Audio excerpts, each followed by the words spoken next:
The day was warm, and the city was busy. People walked in and out of the big bank in the center of downtown. Inside the bank, the air was cool, and soft music played in the background. It looked like a normal day. A woman named Alicia Brown walked into the bank. She wore a clean black suit and carried a file in one hand. Her hair was tied neatly, and her shoes made soft clicks on the floor. Her face was calm, and her steps were slow but sure. She looked like someone who knew exactly where she was going. Alicia stood in the middle of the bank and looked around. She was not there to make a deposit or open an account. She was waiting for someone. Her eyes moved to the elevator at the end of the hall. She checked her watch. Then she took out her phone. 2 security guards near the entrance looked at her. One of them, Mike, frowned. He nudged his partner, Jason, and pointed at Alicia. "You see her?" Mike whispered. Jason nodded. "Yeah. I don't think I've seen her before." "She's been standing there for too long," Mike said. "Looks suspicious." "She might be lost," Jason replied. Mike shook his head. "No, she's up to something." The 2 guards began walking toward Alicia. She noticed them coming but stayed calm. She had done nothing wrong. She kept her phone in her hand and waited. "Ma'am," Mike said, standing in front of her. "Can we help you with something?" Alicia gave a small smile. "No, thank you. I'm waiting for someone." "Are you a customer here?" Jason asked, his voice a little cold. "No," she replied, still calm. "I'm here for a meeting." Mike looked at her file. "What kind of meeting?" Alicia raised an eyebrow. "Is there a problem?" "We just need to make sure everything's fine," Jason said. A few people around them started watching. One old man at the counter glanced over. A mother with her child stopped talking and looked in Alicia's direction. "I'm fine," Alicia said. "There's no problem." Mike stepped closer. "I'm going to have to ask you to come with us." "Why?" she asked. "We got a report about someone acting strange," he said. "You matched the description." Alicia was confused. "That's not possible. I've only been here a few minutes." "Please step to the side," Jason said firmly. Before Alicia could say more, Mike gently took her arm. "Let's go." "Don't touch me," she said, her voice a little louder. A few more people turned to look. Some pulled out their phones. Mike's grip tightened. "Now." Alicia didn't fight. She looked straight at him and said calmly, "You'll regret this." The guards led her to a small office near the back. Inside, the room was cold and empty except for a chair and a small desk. They told her to sit. Jason stood by the door. Mike spoke into his radio. "We've got her." Taking her in for questioning. Alicia looked at them with steady eyes. "You're making a big mistake." Mike ignored her. "What's your name?" he asked. She stayed silent. "You don't want to cooperate?" Jason asked. "I don't need to," she said. "Not yet." Jason looked annoyed. "Look, lady, this is serious." "I know," she said quietly. "Very serious. For you." Back in the main lobby, people whispered. Some asked what happened. A young man who had filmed the scene quickly uploaded it to social media. The title said, "Black woman arrested at bank for standing still." The video spread fast. Comments started pouring in. "This is wrong. She did nothing." "Racism again. Who is she?" But inside the small room, Alicia waited silently. She checked her watch again. Then she reached for her phone. "Hey," Mike snapped. "Put the phone down." She looked up. "Just checking the time." Jason looked nervous now. "Who are you really?" Alicia smiled softly. "You'll know soon enough." Just then, the door opened. A bank manager named Mr. Lewis stepped in. He looked at Alicia, then at the guards. "What's going on here?" he asked. "She was acting strange," Mike said. "We brought her in." Mr. Lewis looked at Alicia again. Something about her seemed familiar, but he couldn't place it. "Why are you here?" he asked Alicia. She stood up slowly and said just one thing. Call your CEO. Now. Mr. Lewis frowned. Excuse me? Alicia looked at him calmly. You heard me. Call your CEO. I'll wait. Alicia stood by the window of her office, watching the city below. The board had done the right thing. Stephen Caldwell and the others were gone. But Alicia knew this wasn't the end. It was just the beginning. She turned back to her laptop and opened the message from Devonta James again. Thank you. I never thought anyone even read that email. I thought I was just invisible. Those words stayed with her. No one should feel invisible. Later that morning, Alicia called a meeting with her team. I want you to find Devonta James, she said. Get me a phone number. An email. Anything. I want to talk to him. Her assistant, Mia, looked surprised. You want to bring him back? I want to give him what was stolen, Alicia replied. His chance. By the end of the day, Maya found him. Devonta was working part-time at a small tech store. He had never returned to the banking world. After what happened, he'd lost confidence in the system and in himself. Alicia called him personally. Devont, this is Alicia Brown from Capital Bank. There was a pause on the line. I remember, he said. Why are you calling me? I read your email from 2 years ago, she said gently. And I'm sorry. I want to fix what happened. Devont was silent. Then he gave a bitter laugh. You can't go back in time, Miss Brown. No, Alicia said. But I can open a door now. And I want you to walk through it. 1 week later, Devonta walked through the front doors of the bank. Again. This time, no one stopped him. This time, a receptionist greeted him with a smile and offered him water. This time, Alicia herself was waiting in the lobby to shake his hand. He looked nervous, a little older, but his eyes were bright. I don't know if I still belong here, he said. You always did, Alicia replied. They just didn't see it. She walked him upstairs to the boardroom. Inside were 5 department heads, all waiting. Devonta James, Alicia announced, has been offered a full scholarship for professional training, a mentorship under our tech division lead, and a direct job offer as a junior analyst. Gasps filled the room. Devonta's mouth fell open. I don't know what to say. Say yes, Alicia smiled. Tears formed in Devonta's eyes. He shook her hand. Then he hugged her. The room applauded. That night, Devonta's story was shared on the bank's official website. From rejection to redemption. How one young man found his way back. It was shared over 1 million times. People saw not just justice, but hope. Alicia's inbox flooded with emails. My daughter read Devonta's story and cried.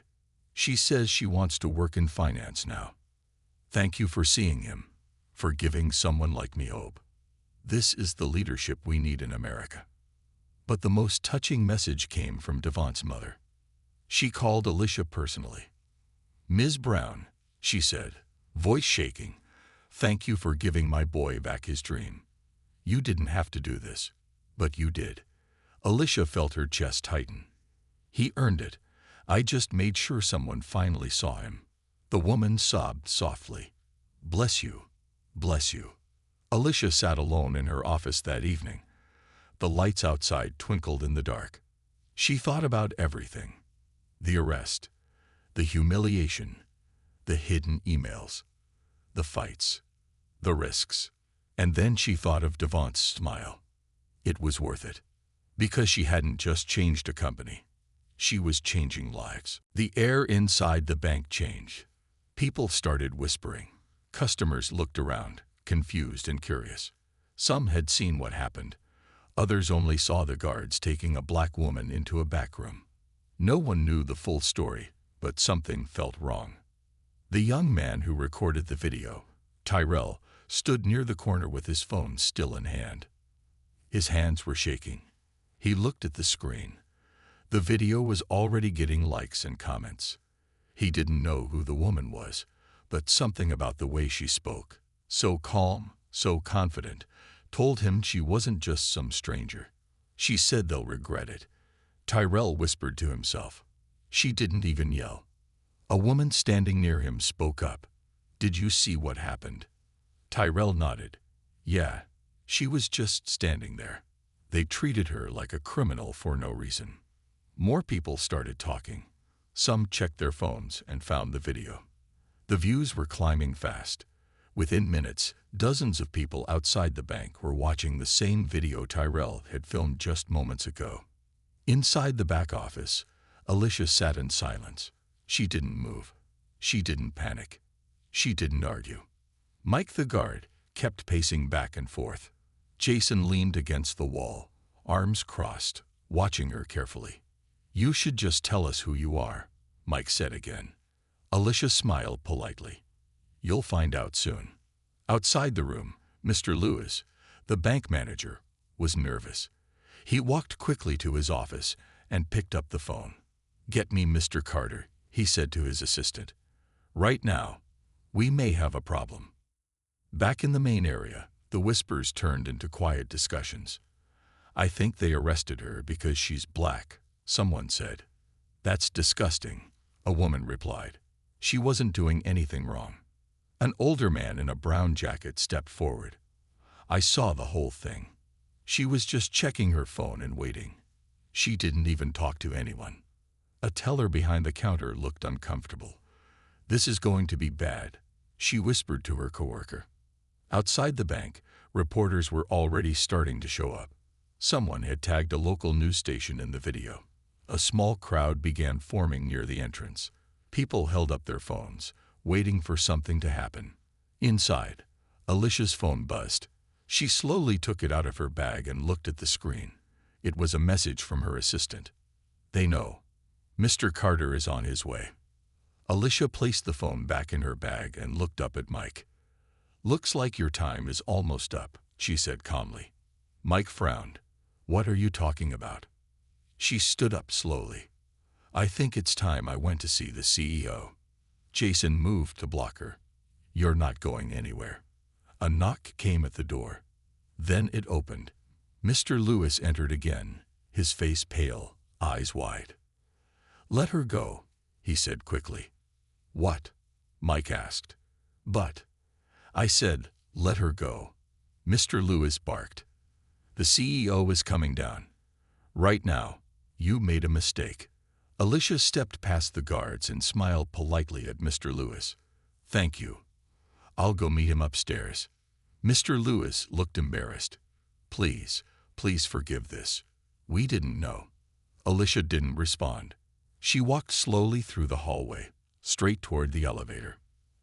As the doors opened and she stepped inside, all eyes were on her. The crowd watched in silence. No one dared to speak. Then the elevator closed. Mike turned to Mr. Lewis. Who is she? Mr. Lewis wiped sweat from his forehead. She's not just anyone. That woman is Alicia Brown. Okay. And she's the new vice president. She's one of the top people in the company. She's the CEO's personal choice. Jason's mouth fell open. We arrested the VP. No, Mr. Lewis said softly. You arrested your boss. Alicia sat in her new office, sunlight pouring in through the large glass windows. Everything looked clean, professional, and perfect. But she knew something was still wrong. She could feel it, like a bad smell that nobody talks about. The bank had fired the guards. The board had given speeches. Social media was still praising her strength. But Alicia wasn't here just for praise. She wanted to go deeper. She wanted the truth. So she opened her laptop.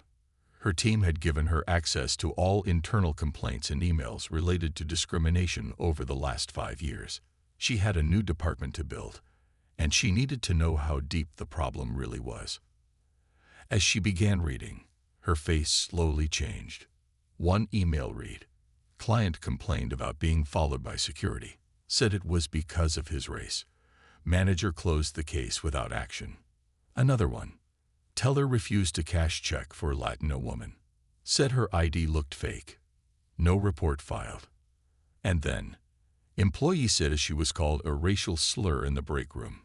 Told HR, But nothing happened. Alicia sat back in her chair. Her heart grew heavy. These weren't just one-time events. There were dozens, all buried, all ignored. She scrolled further and stopped at one message. It was a complaint from 2 years ago, sent by a young intern named Devonta James. I was told by my supervisor not to wear my natural hair to work because it looked too street. I was embarrassed and humiliated. Alicia looked at the email chain. Devonta had sent it to HR. HR had forwarded it to a senior executive, and that executive's reply: "Handle this quietly. We don't need drama. If he causes more trouble, remove him from the program." Alicia's eyes narrowed. She recognized the executive's name, Stephen Caldwell.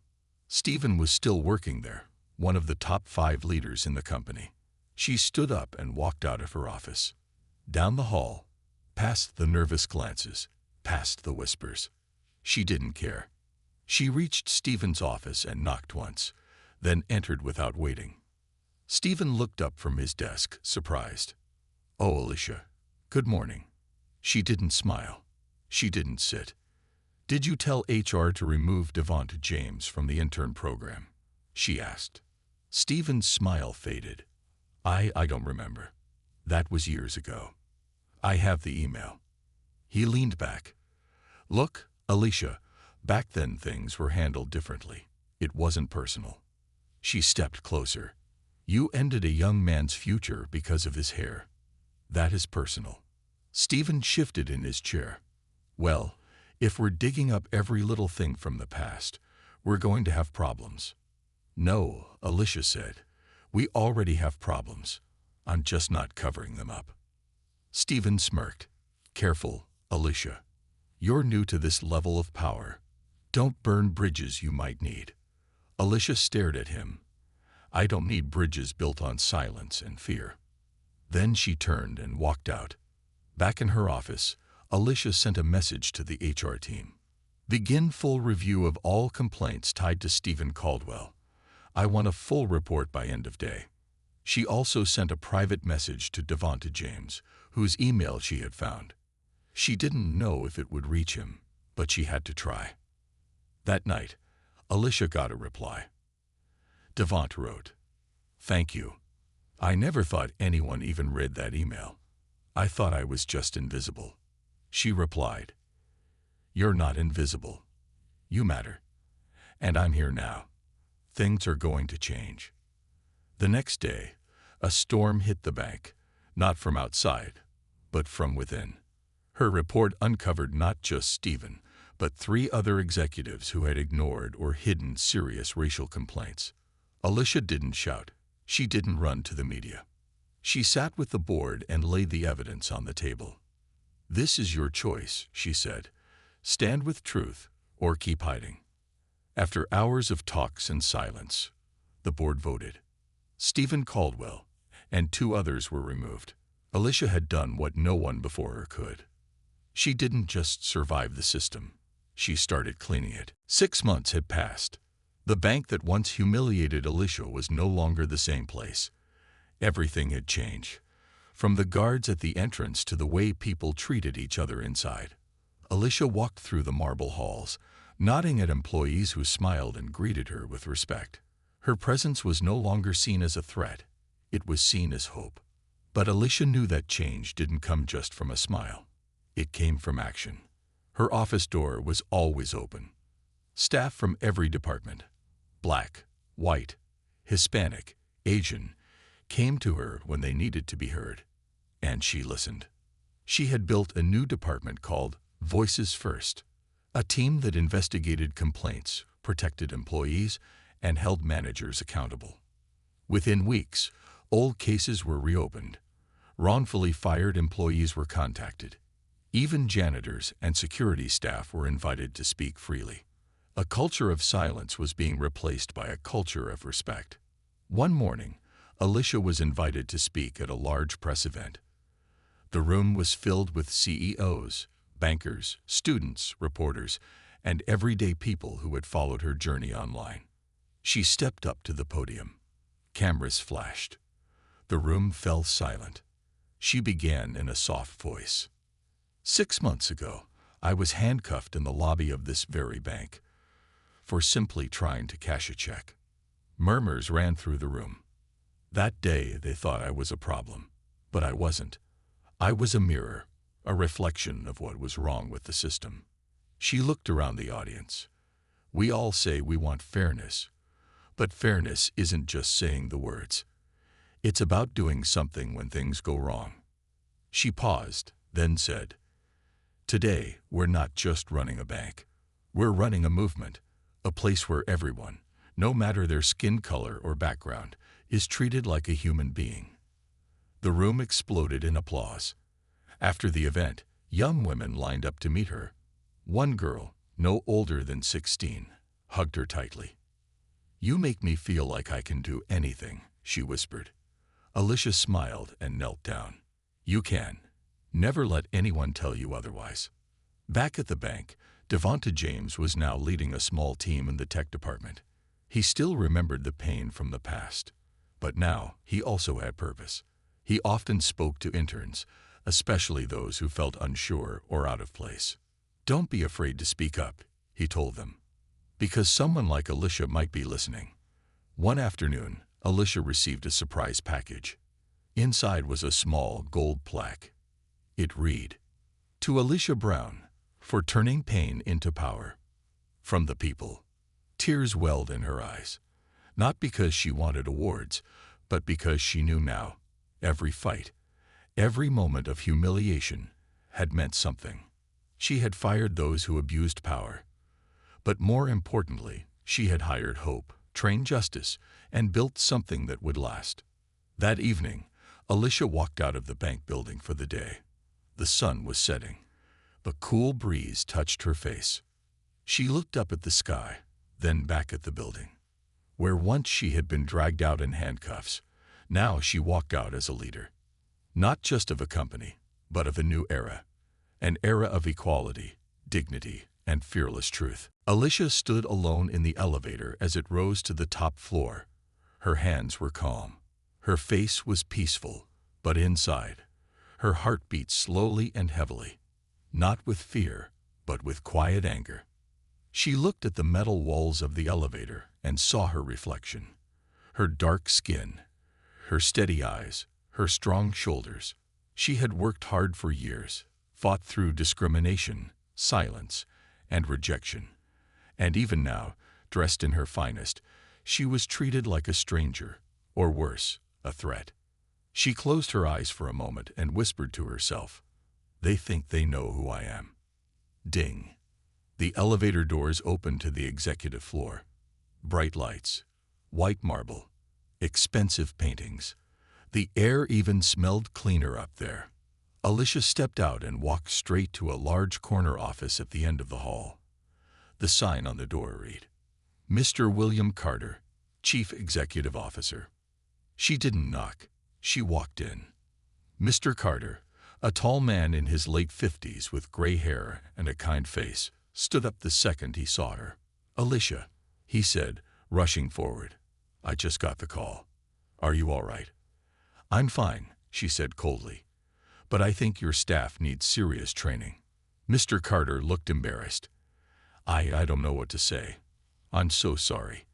I've already started making calls. This will not go unnoticed." Alicia placed her file on his desk.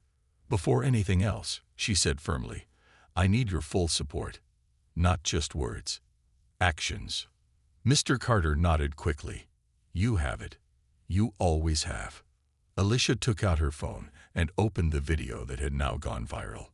She turned the screen toward him. "Look at what's happening downstairs," she said. "Look what they did. In front of customers, in front of children." Mr. Carter watched the video in silence. His face grew tight with shame. "I'm calling an emergency meeting," he said at once. "I'll handle this." "No," Alicia said. "I'll handle it. I want the staff who touched me fired. On the spot. Today." Mr. Carter hesitated. "If we move too fast." Alicia leaned forward. "I am the vice president. You made that decision because I earned it. And now you need to trust that I know what I'm doing." He nodded slowly. "All right. I'll support whatever you decide. Alicia stood up. Good, because the whole world is watching now. Downstairs, the crowd had doubled. News vans were outside. People were taking selfies in front of the bank, tagging it online with words like hashtag racial profiling, hashtag justice for Alicia, and hashtag bankwhileblack. Tyrell's video had passed 1 million views. Inside, Mike and Jason sat in the staff room, sweating. "This can't be real," Jason said. "She's the VP. How were we supposed to know?" Mike didn't answer. He stared at the wall. Just then, the staff door opened. Mr. Carter walked in with 2 senior HR officers behind him. He looked at both guards. "Your badges. Now." Jason stood up fast. "Wait, please. We didn't know." Mike stayed frozen. "This isn't fair." Mr. Carter's voice was quiet but firm. "You made her feel like a criminal in her own company. In her own office. We don't make excuses for that. You're done here." As the 2 guards handed over their badges and left the building in silence, the staff watched from behind desks, stunned. Some clapped softly. Others just shook their heads. Alicia came down shortly after, walking calmly through the lobby. All eyes followed her.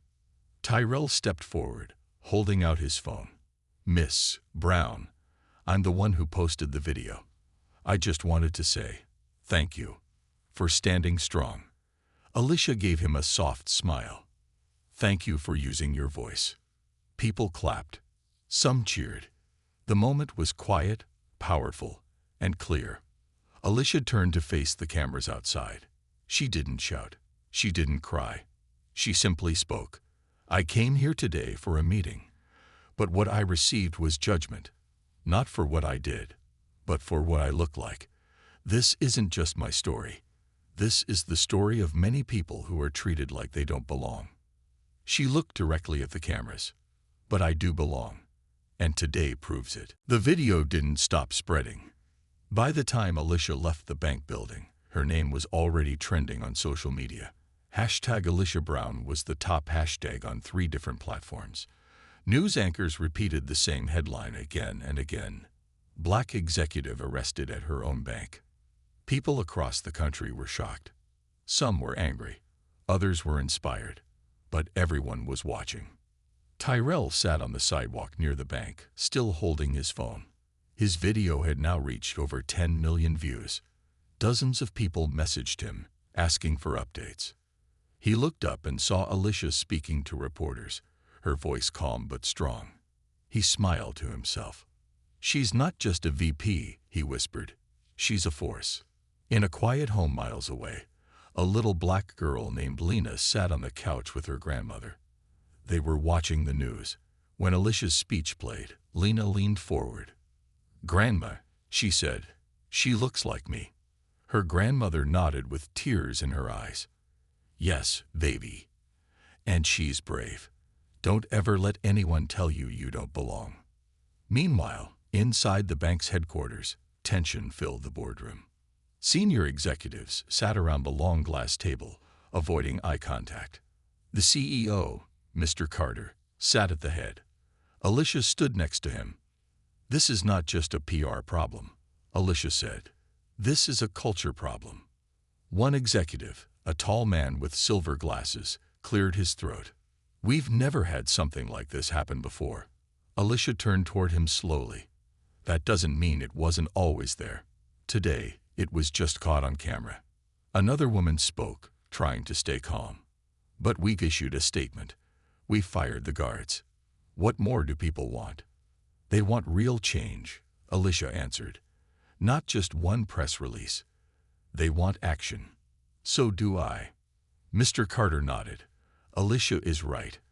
From this day forward, she's not just our vice president of operations. She's also leading our new equity and inclusion department." Some executives shifted uncomfortably. "She'll have full authority," Mr. Carter continued, "to investigate, train, and rebuild our workplace culture. And yes, that includes you all." Alicia looked around the table. Her voice dropped a little. "You all saw me in that video. calm, respectful, but you still saw me as the problem. I wonder what would have happened if that camera wasn't rolling. Silence. Now imagine how many people who don't have cameras go through that every day. No one replied. They couldn't. Outside, Alicia's story was being told across the world. On the radio. She didn't scream, she didn't fight. She just walked into the CEO's office and changed everything. On social media. Today, Alicia Brown reminded us why we keep pushing. #justice, #respect, #black excellence. In schools, teachers played the video for students talking about standing up without violence. Young girls wrote her name in notebooks. Teen boys talked about how strong she looked walking out of that elevator. Back at Alicia's home that night, she finally took off her shoes and sat on the edge of her bed. The room was quiet. Her phone buzzed. It was her mother. "I saw the video," her mom said softly. Alicia took a deep breath. It was a long day. "I'm proud of you," her mom said. "Your father would be too." Alicia closed her eyes. For a moment, the pain of what happened hit her, not because she was weak, but because she had held it in all day. "Thank you, Mom. People are watching now." "Alicia," her mom continued, "you opened a door. Don't close it." "I won't," Alicia said. "I promise." The next morning, the bank parking lot was fuller than usual. Employees came early. Some waited outside just to see Alicia walk in. She did. In a sharp blue suit, head held high. The same guards who once stopped her now opened the doors. People whispered, but with respect. Some clapped. Others simply nodded. Alicia walked straight to her new office. On the door, a fresh sign had been placed. Alicia Brown, Vice President, Equity and Operations. She paused for a moment, then smiled. She had walked into that bank like any normal person. But she left as a symbol of power, grace, and change. It had been a year since Alicia Brown had taken over as CEO. Her bank was now ranked as one of the most ethical workplaces in the country. But Alicia didn't stop there. She had received thousands of letters and messages from people across the country. Young professionals, mothers, janitors, and even former prisoners, sharing their own stories of humiliation and injustice. One message stood out. It was from a young black girl named Kayla. "Dear Ms. Alicia, I want to be like you, but people at school say girls like me don't become bosses. Can you tell me what I should do?" Alicia read the message again and again. Her heart ached. She remembered being Kayla once, unsure, unheard, unseen. She made a decision. A month later, Alicia launched a program called Rise Beyond, a nonprofit organization that supported women and minorities who wanted to enter finance, law, medicine, and business. Free mentorships, free interview clothes, free leadership training, and most of all, confidence. She traveled across cities, giving talks, visiting schools, and hugging students who once felt invisible. One day, while speaking at a school in Georgia, Alicia saw a small hand raise in the crowd. It was Kayla. She was only 12, wearing a cheap uniform, but her eyes sparkled with fire. "Ms. Alicia," she said loudly, "did they really put handcuffs on you?"